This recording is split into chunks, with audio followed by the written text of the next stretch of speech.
Brad Stevens speaks why teams in general are fragile and the Celtics have to walk a fine line. Plus, what are their needs exactly? And what's his message to the team about self-improvement? It's all right now on the Locked On Celtics podcast.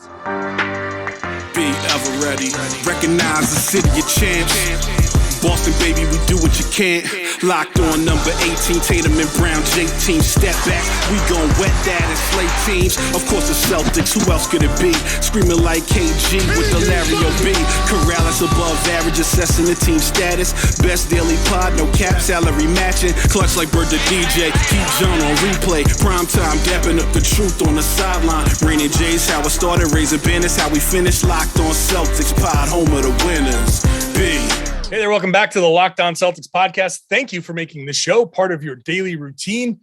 This show is free and available for you everywhere podcasts exist. It's daily, Monday through Friday, and you can watch the show on YouTube if you are so inclined. I would love to have you watch the show on YouTube because it's just fun.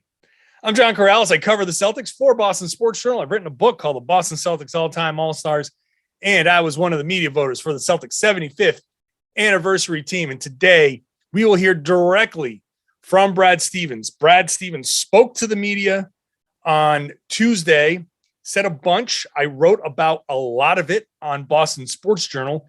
You can go to Boston Sports Journal and see my piece there. Extensive. It deals with a lot of what he said. But I'm going to take three of the biggest points for this podcast to highlight. I will play you what Brad Stevens said so you can hear it, you can see it on YouTube, and I will react afterwards. Later on in the third segment, the message to the team and their own self-improvement. In the second segment, their specific needs. But I want to start right now with the fragility. It's an interesting quote here. The fragility of teams in general and how that impacts how he's going to build the team. I think that we have a little bit of a, we have to walk a fine line a little bit. I think teams are fragile. I think the way that teams work together and operate together are fragile. And I think your identity as a team, when you find one that's successful, which we did this year on the defensive end of the floor, and when we were at our best sharing the ball offensively, those things are fragile. And so just to add doesn't mean that you're not taking something away from the group. And to change significant pieces in the group doesn't mean that that might not totally take your identity and shift it in a direction that's not as successful. And so it's quite a fine line. This, I think, I picked this for the first one because I wanted to highlight the message of you don't want to take away your team's identity. So a lot of people are going to say, hey, trade this guy, trade that guy, move this guy. People are pissed off about how the finals ended and they want to see some wholesale changes. That is not going to happen. I think this quote is very indicative of what won't happen with the Celtics. And that is taking away big pieces of the team's identity and replacing them. Keith Smith on yesterday's podcast brought up the great example of the New York Knicks, who were the fourth seed a year ago, and they built that on defense. And they got rid of some of that defense, brought in offense, changed the identity of that team, and they fell off. The Celtics are not going to do that thing. This message where he says flat out to change significant pieces in the group doesn't mean that might not totally take your identity and shift it in a direction that's not successful. And so it's quite a fine line. You don't want to change significant pieces of this roster.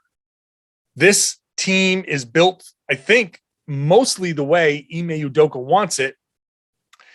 Just now they need to add offensive players. I think they need to build around the periphery of this team to enhance the guys that they have, the main guys, that they have. So this message, and I like the way he said, I think teams are fragile. I think the way teams work together and operate together is fragile. That's an important message, especially in the NBA. And to me, that is tinged with the Dennis Schroeder signing. I think when you look at the Schroeder signing, that is this quote kind of encapsulated, because it seemed like a perfectly reasonable thing to do. Schroeder was out there. He's a good basketball player. You give him the taxpayer mid-level. You get him on a discount. You let him play and work through his value. You've got a good player. You had a good player for like almost nothing. And you almost don't worry about the fit necessarily, because you say, oh, okay, that doesn't matter that he doesn't fit exactly. We can figure it out. We can, we'll make it work. And what ends up happening is it's not what the Celtics needed. It ended up really, really hurting the Celtics. And I don't think it's a coincidence that minimizing him and ultimately trading him was part of the Celtics turnaround. That was a big reason why the Celtics turned their season around. And it sounds like, well, we're going to blame Schroeder. It's not necessarily even blaming Schroeder. It's that he is who he is. And it just, the fit was so bad that it took away from the team. That's the fragility that Brad is talking about. That's the way teams operate, especially in the NBA, where you're constantly adding and taking away. This isn't like college where, you get freshmen that come in and seniors graduate, but there's carryover. You have some of that continuity. The NBA, this Celtics team is going to be different next year. There's just no getting around that. It's going to have new players. There are going to be new guys. We just know no team runs it back exactly. And it's rare to even run it back, I think, to the level where the Celtics are going to run it back. But taking away a major piece of what the Celtics identity is will hurt this team and set them back. And one of the things that Brad said, and he harped on this, was they want to get that fast start. They don't want to be in that same boat as this past season, start out 18-21 and have to work your butts off to get to, a high seed. That takes a lot out of you. He wants to hit the ground running. So that chemistry, that accentuating what they have and not messing with the team's identity is a priority. That's going to be a high priority. So whatever you're dreaming up, whatever you're thinking for for this team, whatever you're conceptualizing, make sure that this is at the heart of it. You're not taking away from the team's identity. It says when you find one that's successful, which we did this year on the defensive end of the floor, and when we were at our best sharing the ball offensively, that's what he's looking for. That's what he wants. Specifically, how will he do it? We're going to find out when I come back. First, let me tell you about BetOnline, your number one source for all your betting needs and sports information. You can bet on things like who's going to be the number one overall pick. There's some clarity on that this time around. We got a little bit of clarity from ESPN tonight, and I talk about that on the Locked On NBA show. By the way, go check out Locked On NBA, which I hosted with Tony East. Make sure you're checking that out. But you can go to BetOnline and see if you can throw some money down on who's going to be the number one pick. You can also check out the Stanley Cup playoffs. Stanley Cup's going to be handed out soon. Major League Baseball. BetOnline is your continued source for all your sports wagering information, including live betting, esports, scores. You can get in on MMA, boxing, golf. There's plenty. And betonline.net remains the best spot for all your sports scores, podcasts, and news this season. Head on over to betonline.net today. You can use your laptop. You can use your mobile device. Just head on over, learn more about the trends in action. BetOnline is where the game starts. Please gamble responsibly. Hey, for those of you watching on YouTube, you see my big, bushy Greek sponge beard. That's going away. But as I said in a previous podcast, if you follow me on Twitter at John_Karalis, you will see that I have tweeted out the fundraiser. I'm going to raise money. I'm trying to raise $1,000 for the Dana-Farber Cancer Institute, specifically Heather Walker, who is a vice president with the Celtics on their media relations side. She's dealing with a brain tumor, glioblastoma. I'm trying to raise $1,000 for her.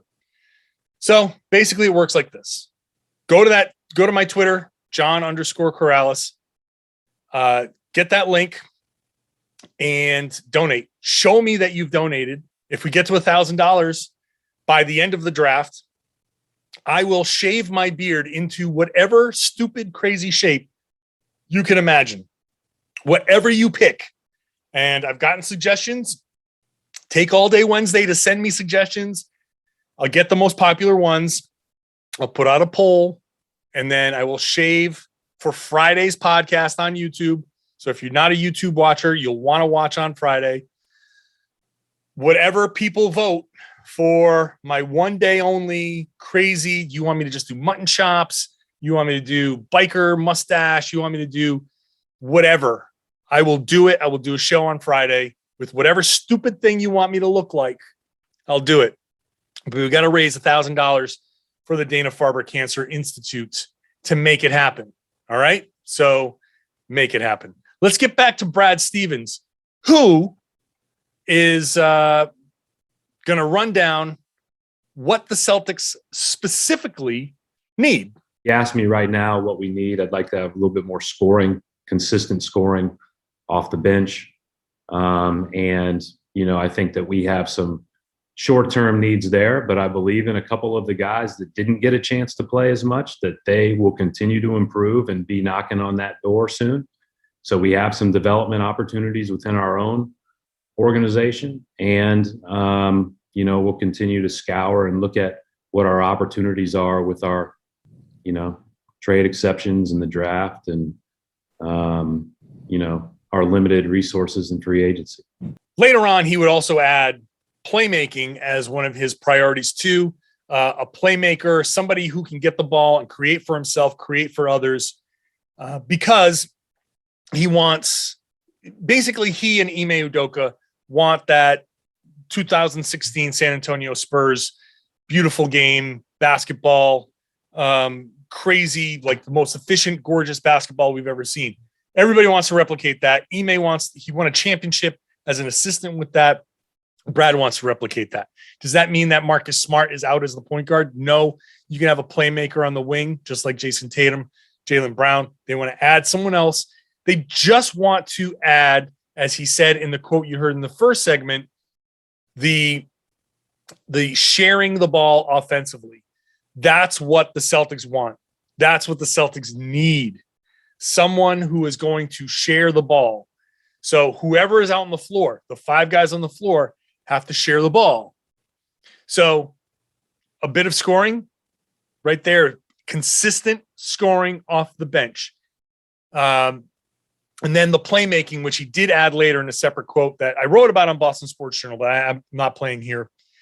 So that gives you a little glimpse. So we've gotten we're not disrupting the fragility of a team who has an identity. We're going to look for some scoring, consistent scoring off the bench. Also, short-term needs there. So that is an interesting quote there. Short-term needs, which means he's going to go and he's going to find somebody for a 1-year, 2-year deal. And if that person prices himself out of re-signing, then you get to the next guy. Or what he said, we have some development opportunities within our own organization. And so a couple of the guys that didn't get a chance to play as much, I think that means Peyton Pritchard. I think that means Aaron Nesmith. It may mean Sam Hauser, but I think it's those two guys in particular. You got to get more. You got to see what those two guys develop into. But as Brad said, continue to scour and look at what our opportunities are with trade exceptions. He mentions the draft and the limited resources in free agency. As I laid out, the Celtics' only free agent money is the taxpayer mid-level exception, which is about $6.4 million. That's all they have to spend in free agent money. So they'll try to find somebody. Hopefully somebody will take a little bit of a discount with that, but they'll try to find the best player they can, obviously. And maybe because they are a team that just went to the NBA Finals, that increases their odds of getting somebody to choose Boston over somebody else who only has the taxpayer mid-level. So that's a potential advantage there. The draft, I don't think there's anybody in the draft. I think what the Celtics do with the draft is a draft and stash in the second round. If they do anything more aggressive, I'd be surprised, but who knows? This is the NBA. Surprises happen all the time. And it's the traded player exceptions, which the Celtics, Brad did say, he was asked, what limitations basically do you have on spending? What do you have to go ahead? And he said, we have to go ahead to spend what we need to spend to put the team together, which I don't think means spend indiscriminately. I think it means you can use your traded player exception, go for it. You can use that mid-level, go for it. Put a good team out there. I do think that also means, like, within that, hey, if you can save some tax money after you put everything together and you say, hey, we got some leftovers, don't be surprised if they start shaving some of the fat off of the roster too, because if they do find a big out there for $2 million, then Daniel Tice is making $8 million, and they can get rid of Tice's $8 million. I think they'll do that. I hope they don't have to pay another draft pick to get off of Tice. It would be so bizarre to pay to get off of Daniel Tice's contract twice. But who knows? Maybe the Celtics will be in a position where that's the case. But anyway, I think the Celtics I don't think they're going to be handcuffed. I think they know that they have to spend. They have to spend the tax. They're in the tax anyway. So go put your team together. And then after that, if there's an opportunity that a guy who isn't being used can be, jettisoned for tax savings, then, hey, if you can save us a few bucks that way, that'd be appreciated. I think that's basically going to be the message this year, which is fine. It's totally fine. So we've talked about the big picture, where what Brad's not going to do to mess with this team. Consistent bench scoring, just like I said in yesterday's show, just like I've been writing on Boston Sports Journal, that tracks with what seems to be the Boston's needs. Some sort of playmaker to kind of add to take some of the pressure off of Tatum and Brown, and add another ball mover to the wing. That's going to be something that they're looking for. But then, of course, you have the individual improvements. Brad Stevens referenced that, which we'll talk about next. First, let's talk about Built Bar and Built Bar's Mud Pie. It's an amazing new flavor. And I think Built has truly outdone themselves with their new Mud Pie flavor. It's the first time ever Built is introducing a new flavor in both Mud Pie Bar and Mud Pie Puff. Basically, if you're a chocolate fan, Mud Pie is rich whipped cream and chocolate mousse, smothered in 100% real chocolate, topped with cookies and cream crumble. And you're saying, John, isn't this supposed to be a Built Bar? Isn't this supposed to be healthy? Yeah, 150 calories and 8 grams of sugar with 16 grams of protein. That sounds pretty good to me. A delicious mud pie flavored bar or puff at 16 grams of protein, 150 calories, and only 8 grams of sugar. That's pretty good. They're all covered in 100% chocolate. They're delicious. And if you want a good protein bar for after a workout or as a meal replacement or as a healthy snack, this works. It satisfies that sweet tooth, that craving, and it doesn't ruin your diet. So go to built.com, use that promo code LOCK15. You'll get 15% off your order, and it works every single time. Go to built.com, promo code LOCK15. You get 15% off at built.com on these limited edition, limited time only mud pie bars and puffs. You won't regret it. LOCK15 for 15% off at built.com. Draft night tomorrow, Thursday. So we're not doing just one draft show this year. Every show in the first round is going live on draft night. So 15 minutes after each pick, the host of that show, that team show, will go live. So you want to go and check out the Magic after their first overall pick, go to the Locked On Magic page on YouTube for immediate reaction from the local expert. It's only the Locked On Podcast Network can do something like this. So if you're interested in immediate reaction on the local end, the local expert, go check it out on each team's YouTube page 15 minutes after the pick is in. Go subscribe now so you can figure out when they go live. All right, last quote from Brad Stevens, who addresses the team and its return from the disappointment of the loss to the Warriors, what it takes to get this whole Magic back, and the team adding to their games. Anytime you have a good team, it takes people giving a little, and then it takes, the hunger that you derive from what we just went through, right? I mean, there should be a bitter taste after a great season, which isn't all bad, because then it, can propel you into, being ready when it all starts next year. And so again, I think that starting better is important. I think that will be an emphasis. I don't think that,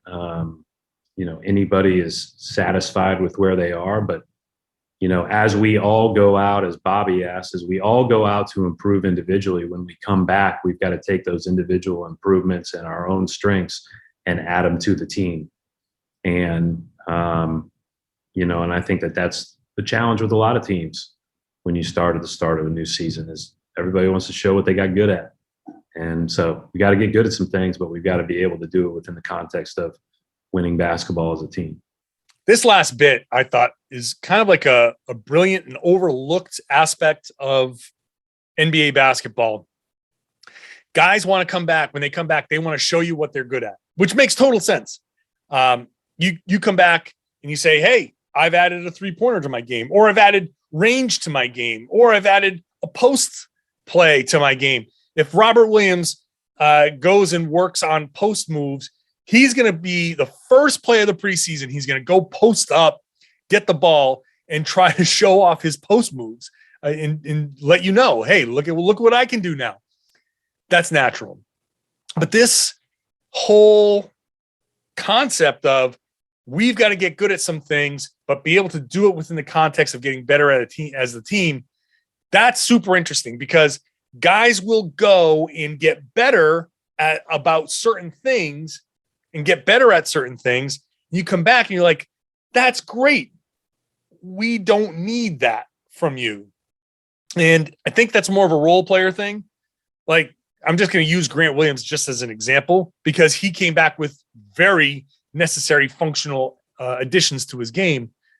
But if he came back with, I don't know, 2 different post moves, well, you say, okay, we don't really need post moves from you, or whatever.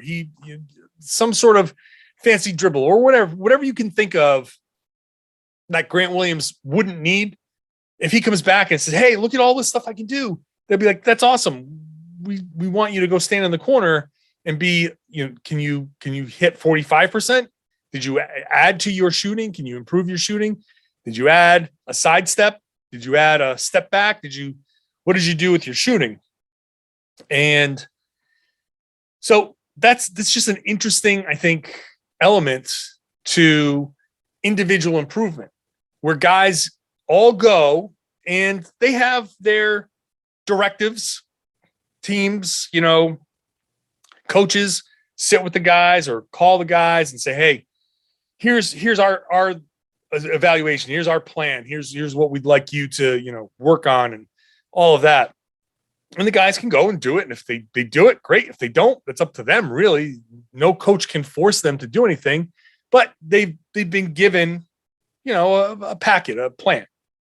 And so the guys go and they come back and then you figure out, have you worked on this? Have you gotten better? How much better? What have you really worked on? And I don't blame guys if they come back and say, yeah, I worked on this. I also worked on that. I also did some other stuff. And, because look, this is a job, and some people have like individual goals as well. They want contracts, and maybe they understand like, hey, my contract might not come from the Celtics the next time around. Not every guy has the luxury of saying, I know my next contract is coming from the Celtics. There are guys who say, my next contract could be from anybody. And maybe the Celtics don't value me in a way another team would. That's just that's just how things work in the NBA. You can't, you will say, well, where's the loyalty? Or you want to say, hey, you got a good thing going here. Let's keep this going. But, if just as an example, hypothetical, if somebody comes back and adding elements to their game or displaying some new elements to their game gets them $5 million more on their next contract per year, guess what? I kind of don't blame them for wanting to get $5 million more per year. You only got a limited time. This is, and I think this is tough for people to understand. It's one of the concepts. It's hard for just the general fan to understand. You say, hey, player X is making millions of dollars. That's plenty. That's plenty of money. But the player is like, yeah, that's a lot of money, but also I could make more. And give me a few million more and I'll take it, because you only have a limited time to make this kind of money. Like you work until you're 30 something. If you're lucky, most guys don't even get to that point. You can work until you're 30 something. And then that's all of your real maximum earning potential. So if you can earn $5 million more or $10 million more or $15 million more, go for it. Because when you're retired at 35 or 30 or 40 or whatever it is, you've got theoretically another 40 years of not making that kind of money. And not everybody gets on TV. Not everybody gets a high paying job somewhere else. You could become a coach. And if you're an NBA coach, great. You make a decent amount of money. But hey, Evan Turner, after one season as an assistant in Boston, was like, this is a lot of work for a lot less money than I used to make. And he was just like, I'm out. You can make some decent money. Like for me, if I got hired as a Celtics assistant coach and I got that paycheck, like, damn, oh my God, I hit the lottery. But for a guy who's making multi-million dollars per year, then you get that first assistant paycheck and you're like, okay, that's a game check. That used to be a game check, or whatever. It's just jarring. So anyway, I don't blame guys for trying to add a lot to their game to increase their earning potential. That's just an element that's part of the NBA. And that's just something you might have to prepare yourself for. The Celtics might have to prepare themselves for the possibility of, oh, okay, this guy's trying too hard or whatever. They'll have to deal with it and address it as it happens. If it happens, it might not happen. But that last bit was what really stood out to me. There's a lot to improve individually for all of these guys. And I think the sting, and Brad mentioned it, I don't think he mentioned it in any of these quotes that I pulled, but within the sting of the loss is the potential for it to work out. And if the Celtics take the sting of that loss and turn it into the fuel that wins multiple championships down the line, then and there's no way to prove this, but it's possible that the Celtics could have won one championship and never gone back. And the sting of this is what drove them to keep going back, and could be the thing that says, hey, we understand now that if you don't bring this level of effort every single time, you're going to lose in the finals. And that could be what drives them. Maybe this is what wins them multiple championships down the road. You never know, but it should fuel these guys to go add to their games and do what Brad said, which is do it within the context of getting better as a team. Again, he said a lot more. I wrote about it at Boston Sports Journal. You can go check it out there. I broke down most of his quotes with my reaction. So there's a lot more of that reaction on Boston Sports Journal. That'll do it for this show. Remember to go to my Twitter, John_Karalis. Donate to the Dana-Farber Cancer Institute and the Heather Walker fundraiser to fight glioblastoma. Trying to do something fun with the beard and shave. I'm going to shave the beard off and do the crazy, whatever, you guys can choose whatever crazy, stupid pattern I do one show with on Friday. So you pick it out, but donate to the cause. Trying to use this silly little occasion to do something good. So make sure you send me the receipt. They show me that you've done it. We'll raise $1,000 at least. And I'll look like an idiot for a show on Friday.